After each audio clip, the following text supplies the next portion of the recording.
Inihain ngayong araw sa Kamara ang mga panukalang batas na magbibigay ng karagdagang proteksyon para sa ating mga pets at ang pagkamit ng malusog na kinabukasan para sa lahat.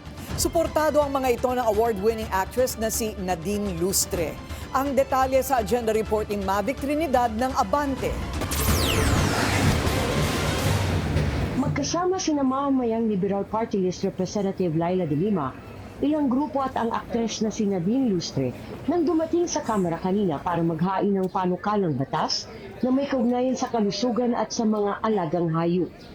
Ang House Bill No. 7696 ay naglalayong palakasin ang pagpapatupad at pagbabantay sa mga batas para sa kapakanan ng mga hayop sa pamamagitan ng pagtatatag ng Animal Welfare Desk sa lahat ng pulisya at paglikha ng Animal Welfare Ombudsman Unit para sa pangangasiwa at pagmamanman na tinatawag na Animal Welfare Enforcement Act.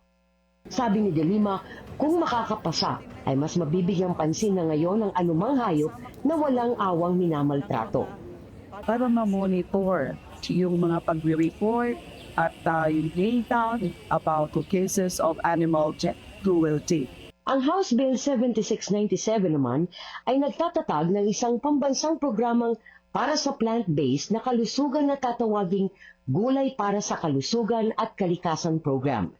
Sa ilalim ng panukalang Gulay para sa Kalusugan at Kalikasan Act, ay kailangang maipresenta na sa bawat hapagkainan ay may gulay na nakalatag.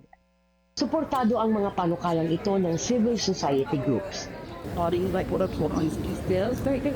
It's because we believe that this is a win for everyone. It's a win for the triborn because this is a win for our health, for obviously our farmers as well, for the environment, for the small times, for the children, and of course for the animals as well. Ang Animal Welfare Desk Bill po ay magbibigay lang ng bridge o malinaw na pathway para po madali nating ma-report ang cruelty to animals. Hindi na natin kakailanganin na maghintay pa kung maging viral ang isang video na nagpapakita ng pagmamalupit sa mga hayop. Ini-empower nito ang bawat Pilipino na pumunta sa police station para isumbong kung meron kayong na-witness na cruelty to animals.